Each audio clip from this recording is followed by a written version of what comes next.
ನೀವಿನ್ನೂ ನಮ್ಮ ಚಾನಲ್ಗೆ ಸಬ್ಸ್ಕ್ರೈಬ್ ಆಗಿಲ್ಲ ಅಂದರೆ ಈ ಕೂಡಲೇ ಸಬ್ಸ್ಕ್ರೈಬ್ ಬಟನ್ನ ಒತ್ತಿ ಹಾಗೆ ಪಕ್ಕದಲ್ಲೇ ಇರುವಂತಹ ಬೆಲ್ ಐಕಾನ್ನ ಒತ್ತಿ.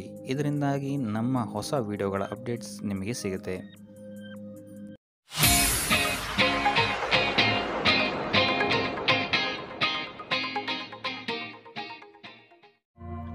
ಮೊದಲನೇದಾಗಿ ಶಿಕ್ಷಣ ವಿಚಾರವನ್ನು ನಾವು ನೋಡುವಂಥದ್ದಾದರೆ, ವಿದ್ಯಾರ್ಥಿಗಳಿಗೆ ಈ ತಿಂಗಳು ಅತ್ಯುತ್ತಮವಾದಂತಹ ಫಲ ಇದೆ ಅಂತಲೇ ಹೇಳ್ಬೋದು.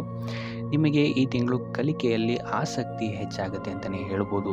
ಇನ್ನು ಈ ತಿಂಗಳು ನೀವು ಇಟ್ಕೊಂಡಿರುವಂತಹ ಗುರಿಯನ್ನು ಸಹಿತ ನೀವಿಲ್ಲಿ ಪೂರೈಸ್ತೀರಾ ಅಂತಲೇ ಹೇಳ್ಬೋದು. ಸೊ ಆದಷ್ಟು 2ನೇ ವಾರದ ನಂತರ ನಿಮಗಿಲ್ಲಿ ನೀವು ಅಂದ್ಕೊಂಡಂತಹ ಪ್ರತಿಯೊಂದು ವಿಚಾರದಲ್ಲಿ ನಿಮಗೆ ಯಶಸ್ಸು ಹೆಚ್ಚಾಗಿ ಸಿಗುತ್ತೆ ಅಂತಲೇ ಹೇಳ್ಬೋದು. ಸೊ ಯಾವುದೇ ರೀತಿಯಾದಂತಹ ಅಡೆತಡೆಗಳು ಬಂದರೆ ನಿಮ್ಮ ಗುರು ಹಿರಿಯರ ಸಹಾಯವನ್ನು ಪಡ್ಕೊಳ್ಳುವಂಥದ್ದು ನಿಮಗಿಲ್ಲಿ ಸಕಾರಾತ್ಮಕವಾಗಿ ಪರಿಣಾಮವನ್ನು ಬೀರುತ್ತೆ ಅಂತ ಹೇಳ್ಬೋದು. ಇನ್ನು ಉನ್ನತ ವ್ಯಾಸಂಗ ಮಾಡ್ತಾ ಇರುವಂತಹ ವಿದ್ಯಾರ್ಥಿಗಳು ಸ್ವಲ್ಪ ನಿಮ್ಮ ಮನರಂಜನೆಗೆ ನಿಮ್ಮ ಸಮಯವನ್ನು ಹಾಳು ಮಾಡೋದರ ಬಗ್ಗೆ ಸ್ವಲ್ಪ ಗಮನವನ್ನು ವಹಿಸಬೇಕಾಗುತ್ತೆ. ಹೆಚ್ಚಿನ ಗಮನವನ್ನು ವಿದ್ಯಾಭ್ಯಾಸದ ಕಡೆಗೆ ಹರಿಸುವಂಥದ್ದು ನಿಮಗಿಲ್ಲಿ ಈ ತಿಂಗಳು ಉತ್ತಮವಾಗಿರುತ್ತೆ ಅಂತಲೇ ಹೇಳ್ಬೋದು. ಸೊ ಟೋಟಲ್ ಆಗಿ ನೋಡುವಂಥದ್ದಾದರೆ ವಿದ್ಯಾರ್ಥಿಗಳಿಗೆ ಈ ತಿಂಗಳು ಉತ್ತಮವಾದಂತಹ ಫಲಗಳಿದೆ ಅಂತಲೇ ಹೇಳ್ಬೋದು. ಇನ್ನು ಕುಟುಂಬ ವಿಚಾರಕ್ಕೆ ಬರುವಂಥದ್ದಾದರೆ, ಕುಟುಂಬ ವಿಚಾರದಲ್ಲಿ ಈ ತಿಂಗಳು ನಿಮಗೆ ಸಾಮಾನ್ಯ ಫಲ ಅಂತಲೇ ಹೇಳ್ಬೋದು. ಇಲ್ಲಿ ನಿಮ್ಮ ಸಂಗಾತಿಯ ಆರೋಗ್ಯದ ಬಗ್ಗೆ ನೀವಿಲ್ಲಿ ಒಂದು ಸ್ವಲ್ಪ ಗಮನವನ್ನು ಹರಿಸಬೇಕಾಗುತ್ತೆ. ಅಥವಾ ನಿಮ್ಮ ಕುಟುಂಬದಲ್ಲಿ ಒಬ್ಬರು ಅಥವಾ ಸ್ಪೆಷಲಿ ಮಹಿಳೆಯರಿಗೆ ಈ ತಿಂಗಳು ಸ್ವಲ್ಪ ಆರೋಗ್ಯಕ್ಕೆ ಸಂಬಂಧಿಸಿದಂತಹ ಸಮಸ್ಯೆಗಳು ಕಾಣುತ್ತೆ ಅಂತಲೇ ಹೇಳ್ಬೋದು. ಇನ್ನು 2ನೇ ವಾರದ ನಂತರ ನಿಮ್ಮ ಸಂಗಾತಿಯೊಂದಿಗೆ ಸ್ವಲ್ಪ ತಪ್ಪು ಗ್ರಹಿಕೆ ಹೆಚ್ಚಾಗುತ್ತೆ ಅಂತಲೇ ಹೇಳ್ಬೋದು. ಆದರೆ ದಿನ ಕಳೆದಂತೆ ಇದು ನಿಮಗೆ ನಿಮ್ಮ ಕುಟುಂಬ ವಿಚಾರದಲ್ಲಿ ಸ್ವಲ್ಪ ಚೇತರಿಕೆ ಬರುತ್ತೆ ಅಂತಲೇ ಹೇಳ್ಬೋದು. ಇನ್ನು ಒಡ ಹುಟ್ಟಿದವರ ಜೊತೆ ಇದ್ದಂತಹ ಮನಸ್ತಾಪಗಳು 3ನೇ ವಾರದ ನಂತರ ನಿಮಗಿಲ್ಲಿ ಸ್ಥಿತಿಗತಿಗಳು ಸುಧಾರಣೆಯಾಗುತ್ತೆ ಅಂತಲೇ ಹೇಳ್ಬೋದು. ಸೊ ಟೋಟಲ್ ಆಗಿ ನೋಡುವಂಥದ್ದಾದರೆ ಕುಟುಂಬ ವಿಚಾರದಲ್ಲಿ ಈ ತಿಂಗಳು ನಿಮಗೆ ಸಾಮಾನ್ಯವಾಗಿ ಇರುತ್ತೆ ಅಂತಲೇ ಹೇಳ್ಬೋದು. ಇನ್ನು ಆರೋಗ್ಯ ವಿಚಾರಕ್ಕೆ ಬರುವಂಥದ್ದಾದರೆ, ಆರೋಗ್ಯ ವಿಚಾರದಲ್ಲಿ ಈ ತಿಂಗಳು ನಿಮಗೆ ಮಿಶ್ರ ಫಲ ಅಂತಲೇ ಹೇಳ್ಬೋದು. ಕೆಲಸದ ಒತ್ತಡ ಇಲ್ಲಿ ನಿಮಗೆ ಸ್ವಲ್ಪ ಹೆಚ್ಚಾಗುತ್ತೆ ಅಂತಲೇ ಹೇಳ್ಬೋದು. ಸೊ ಇದರಿಂದಾಗಿ ಇಲ್ಲಿ ನಿಮಗೆ ಆರೋಗ್ಯಕ್ಕೆ ಸಂಬಂಧಿಸಿದಂತೆ ಇದು ನಿಮಗೆ ಸ್ವಲ್ಪ ತೊಂದರೆಯನ್ನು ಕೊಡಬಹುದು.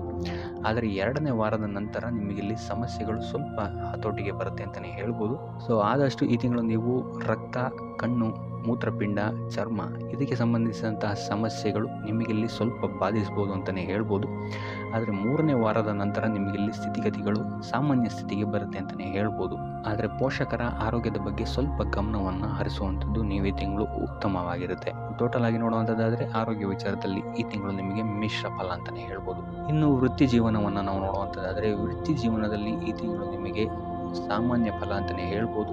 ಸೊ ಕುಟುಂಬ ವಿಚಾರದಲ್ಲಿ ನಡೀತಾ ಇರುವಂತಹ ಕೆಲವು ಸಮಸ್ಯೆಗಳು ನಿಮಗೆ ನಿಮ್ಮ ವೃತ್ತಿ ಜೀವನದಲ್ಲಿ ಈ ತಿಂಗಳು ಸ್ವಲ್ಪ ಪರಿಣಾಮವನ್ನು ಬೀರುತ್ತೆ ಅಂತಲೇ ಹೇಳ್ಬೋದು. ಸೊ ಆದ್ದರಿಂದ ಯಾವುದೇ ರೀತಿಯಾದಂತಹ ವಾದ ವಿವಾದಗಳಿಂದ ದೂರ ಇರುವಂಥದ್ದು ಉತ್ತಮವಾಗಿರುತ್ತೆ.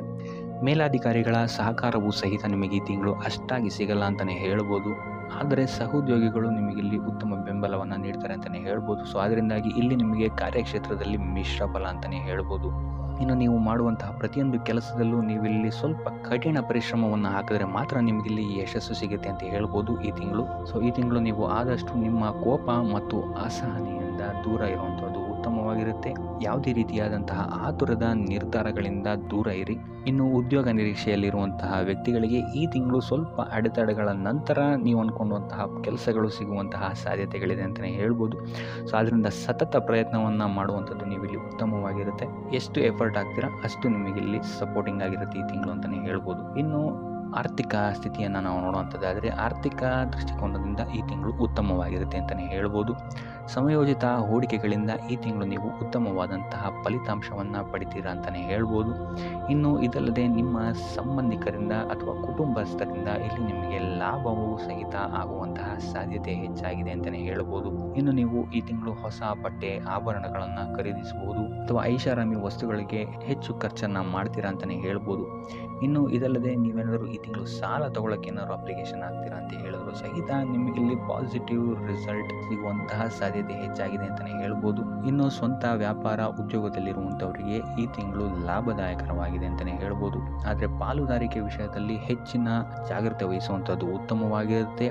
ತಪ್ಪು ಗ್ರಹಿಕೆಯಿಂದ ಮುಜುಗರಕ್ಕೊಳಗಾಗುವಂತಹ ಸಾಧ್ಯತೆಗಳು ಹೆಚ್ಚಾಗ್ಬೋದು ಅಂತಲೇ ಹೇಳ್ಬೋದು. ಸೊ ಆದ್ದರಿಂದ ಪಾಲುದಾರಿಕೆಯ ವಿಚಾರಗಳಲ್ಲಿ ಹೆಚ್ಚು ಗಮನ ವಹಿಸುವಂಥದ್ದು ಉತ್ತಮವಾಗಿರುತ್ತೆ.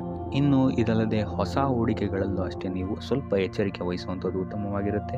ತಜ್ಞರ ಸಲಹೆ ಮತ್ತು ಸಹಕಾರವನ್ನು ತಗೊಳ್ಳುವಂಥದ್ದು ನಿಮಗಿಲ್ಲಿ ಒಂದು ಸಪೋರ್ಟ್ ನೀಡುತ್ತೆ ಅಂತಲೇ ಹೇಳ್ಬೋದು. ಸೊ ಆದ್ದರಿಂದ ಯಾವುದೇ ರೀತಿಯಾದಂತಹ ಹೂಡಿಕೆಗಳಲ್ಲಿ ಆತುರದ ನಿರ್ಧಾರಗಳನ್ನು ಮಾಡೋಕ್ಕೆ ಹೋಗಬೇಡಿ. ಆದಷ್ಟು ಮುನ್ನೆಚ್ಚರಿಕೆಯನ್ನು ವಹಿಸುವಂಥದ್ದು ನೀವಿಲ್ಲಿ ಆರ್ಥಿಕ ದೃಷ್ಟಿಕೋನದಿಂದ ಉತ್ತಮವಾಗಿರುತ್ತೆ ಅಂತಲೇ ಹೇಳ್ಬೋದು.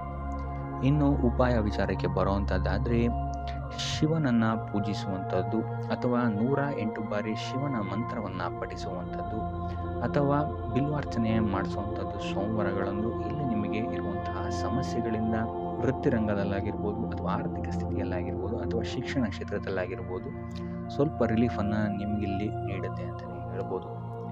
ಸೊ ಇದಾಗಿತ್ತು ಈ ತಿಂಗಳ ನಿಮ್ಮ ರಾಶಿ ಭವಿಷ್ಯ.